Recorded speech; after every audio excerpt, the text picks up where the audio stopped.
I think if I hear you call me Becky one more time, six-pack, I'm gonna pop your tops. All six of them. Who are you?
Hey, this is Matt once again. Welcome back to another review. This is another request for Felix from Patreon. Thank you so much for that.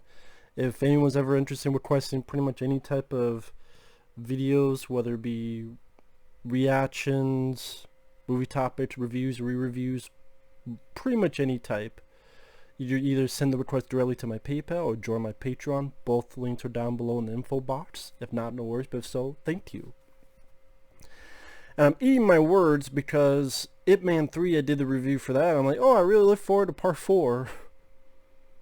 A lot of people like 3 and 4. I like the first two Ip Man films. I do.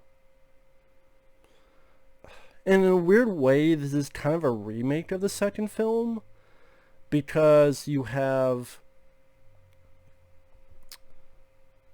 instead of a racist British boxer, you have a racist American Marine drill sergeant played by Scott Adkins. And instead of Sammo Hung that he's trying to have a friendship with, there's this other guy. I know that's Finn. There's other people that worded that better than me. I think what is with this film is that I felt uncomfortable watching it. And the fact that in the middle of the film, I wanted to turn it off because, and I get what it's going for. Because I will admit, in the middle of this film, I want to show off and go, this film's fucking racist. It's way, way overboard with the racism and anti-America. But then I took a few steps back and went, well, let's really think about this. There's a lot of films where a country is thought of as this and this because to serve the story. For example, Ip Man 2. Not all British people are evil or anything of that nature, but you had a evil, in the movie they said he was British, boxer. But yet I like Ip Man 2, but in this case, because it's American.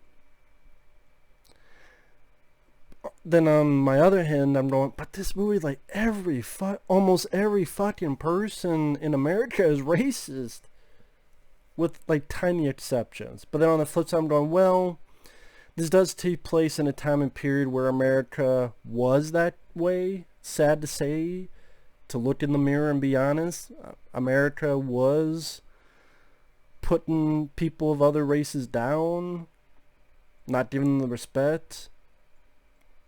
Because the movie takes place, it's even called the finale, where Donnie Yen's character has throat cancer. There's friction with his, I believe his younger son, which is strange because I don't remember them actually talking about the other son.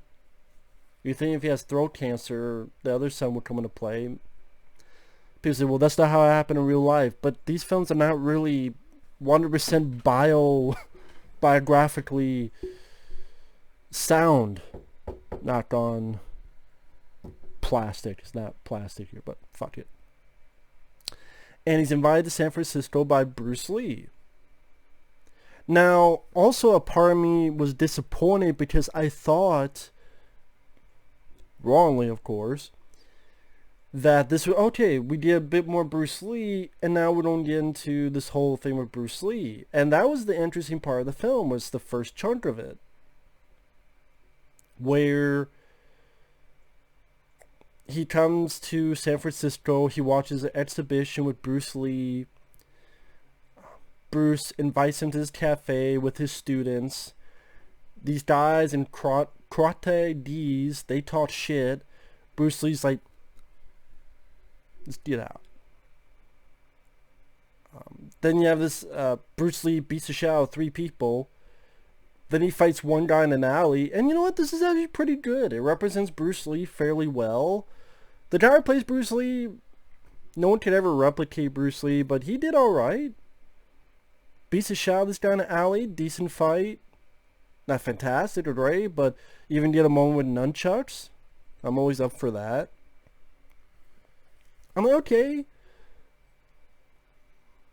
You even have a nod where the one guy gets beat and he looks up and he does this, which makes you think of the Chuck Norris and Way of the Dragon, aka Return of the Dragon. Great movie. So I'm going, okay, I'm enjoying this. Sorry, I got a bit of a cough. That's why I got a little bit of Ricola in my mouth. So I apologize for that. But then they kind of go away from that story. I'm like, no, stick with the Bruce Lee story. Instead, you have this other story about this Donnie Yen wants to send one of his sons here to America to a school. But he needs permission from this group of folks. I forget the name of the organization. They say, no, we're not going to give it because one of your pupils, Bruce Lee, is teaching non-Asian people our stuff. We don't appreciate that. You're his master, then we're not going to give this shit to you. Fuck off. And Donnie Yen's like, okay. So you try to figure out what to do next. Maybe get some help from others. Meanwhile, the head of that organization has a daughter, an Asian daughter who goes to school. And you get this really, really bitchy cheerleader. And like I said, part of me is like, I can understand what they're going for, because that was a time in America. This was probably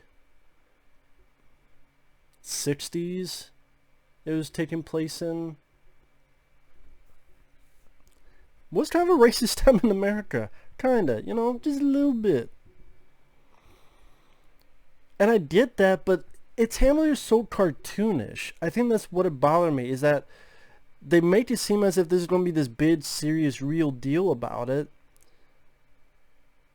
But they made it so fucking cartoonish.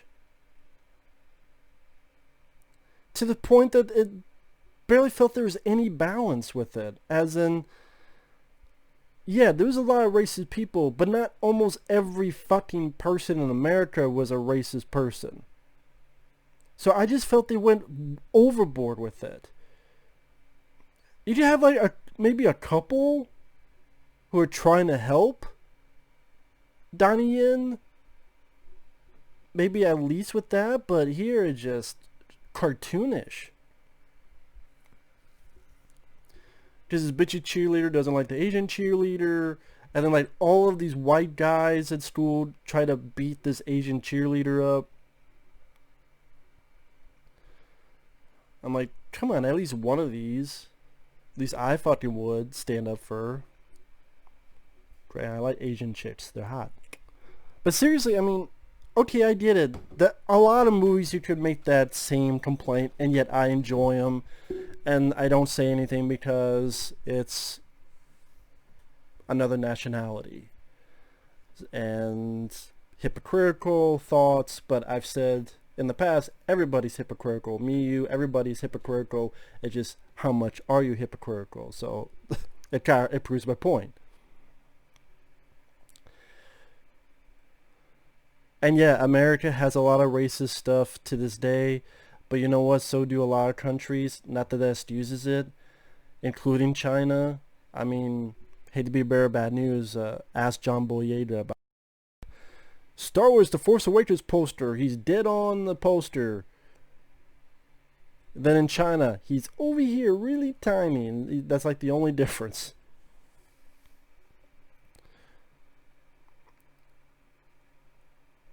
Oh, here's an ad that he did for a commercial. Well, we replaced it with an Asian guy.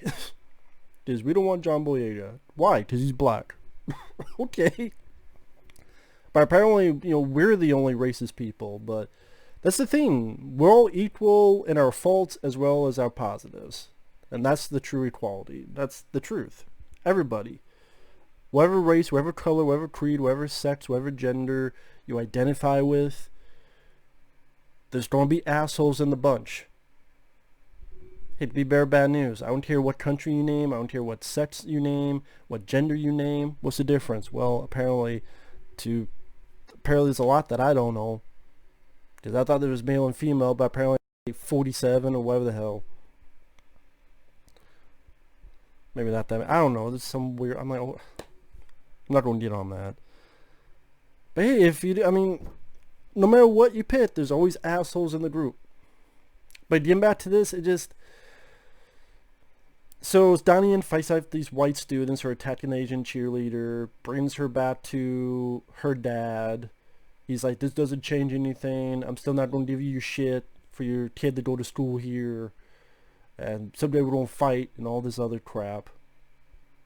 Which seemed like a little bit of Sammo Hun's character in the second film, where you can't teach here. Because that was like Donnie Yen went from one place to Hong Kong, I believe, if I remember. And then here it's him going to San Francisco. And then dealing with this other master. You can't teach here. Here, you can't take your kid here. Scott Adkins is really over the top as this Marine drill sergeant. Fucking over the top.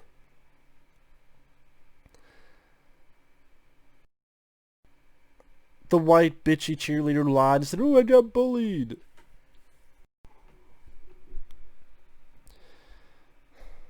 I know the Marine Corps, I know back then they would use karate. I just always thought it was ironic because, well, I don't know.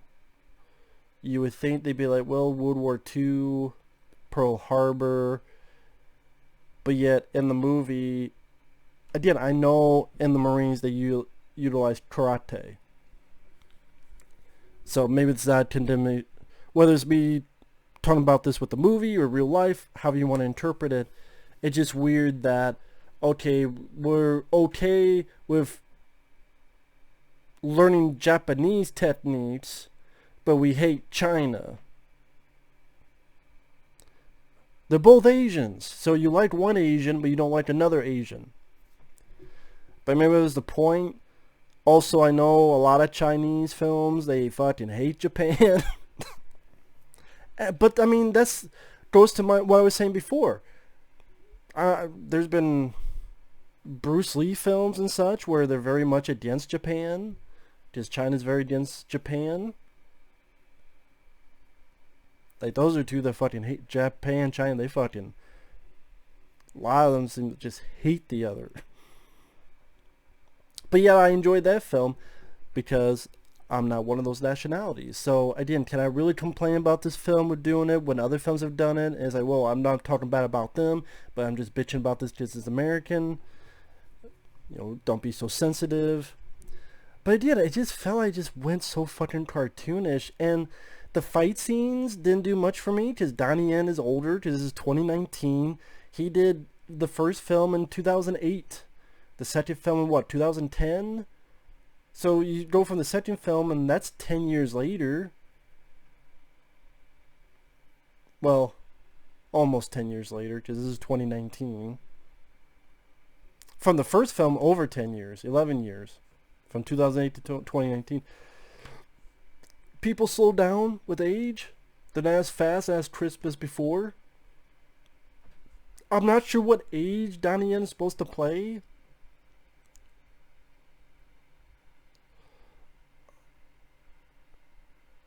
I don't know if in real life Yip Man was in his 60s or 70s in this time period. So that made you go, okay, well, what's supposed to be real and what's supposed to be not? If none of it's supposed to be real, then honestly, you could have told any story. How about the story of the character training Bruce Lee? Why can't we get that story? I meant to say that with the third film. So, I understand it's the story of Ip Man, not the story of Bruce Lee. I understand that. But when all your marketing kept fucking talking about, he's the guy who trained Bruce Lee. So you never show him training Bruce Lee. Again, that was all the marketing. The master who trained Bruce Lee. The blah blah blah. They use Bruce Lee all the time in the marketing. Even in the first film, they use it in the marketing. The second film. And within the film, they keep mentioning... Well, they don't keep, but they mention Bruce Lee. Again, you would think, then show the fucking training... him training Bruce Lee. I think that'd be a more interesting story than about some dipshit, racist Marine drill sergeant. If I want to see this deal with racism, I'll watch Best of the Best 3. No Turning Back. Which is a much better movie than this. Where Philip Reed goes against this Ku Klux Klan, like white supremacist group. Led by... Mark Ralston, the guy who played Drake in Aliens. Drake, we are leaving. In Aliens, who got burnt with the fucking alien blood, the acid. And Vasquez was pissed. And you had the bad guy from Happy Gilmore. You'll pay. Listen to what I say. Who helped out Philip Reed in that film? Was it Christopher? I can't remember his name. Christopher McDonald. God. This fucking movie making my brain cells obliterate. See, that's the thing. So I mean, yeah, karate is the best hand-to-hand. That's what they say in this film. But apparently, again, they're fine with Japan, but not with China. Maybe that's how it was in real life. I'm like, if you want to talk about racism so goddamn much, don't do it so fucking cartoonish. Best of Best 3 was less cartoonish than this.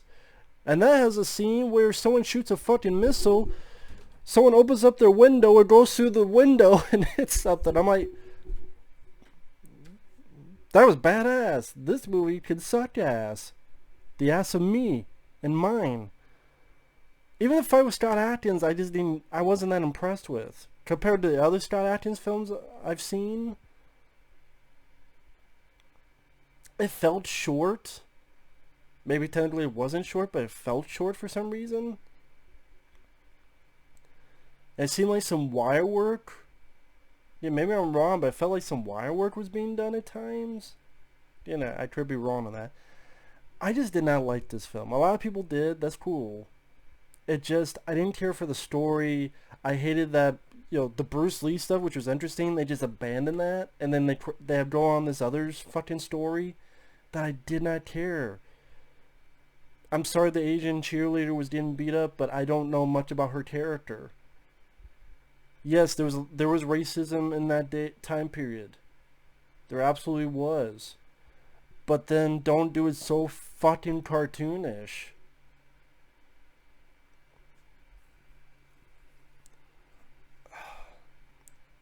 It just fucking turned me off, and it made me think, man, this fucking movie's anti-America. Even though in my mind I'm going, no, that's not what it's meant to be. But it just...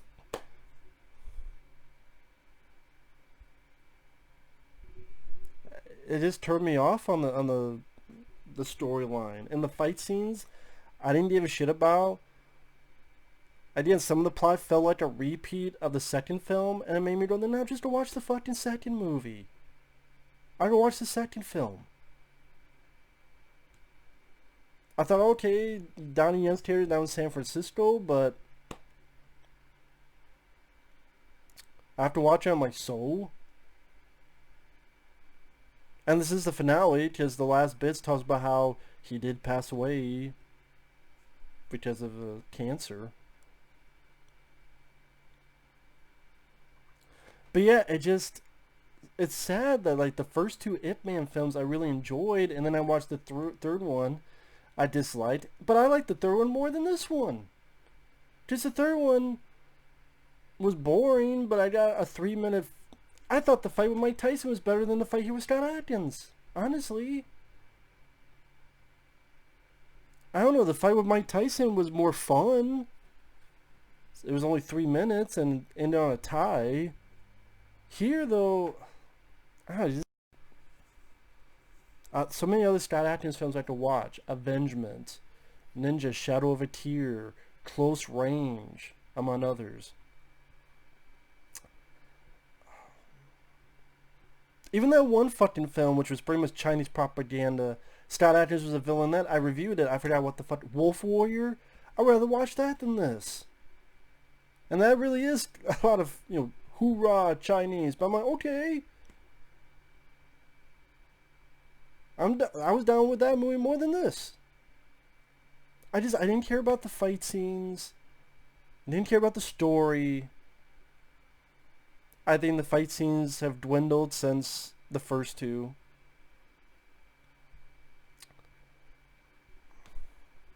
A lot of people disagree because this like the third film did like a 7.1, 7.2 on IMDb. Fine, good. You take this. I'll take Flashpoint with Donnie Yen. I'll take Legend of the Fist with Donnie Yen. I'll take the first two films with Donnie Yen. I'll do that. You can have this. So, not my cup of tea. With that said, thanks for watching. Take care. We'll see you guys later. Bye-bye.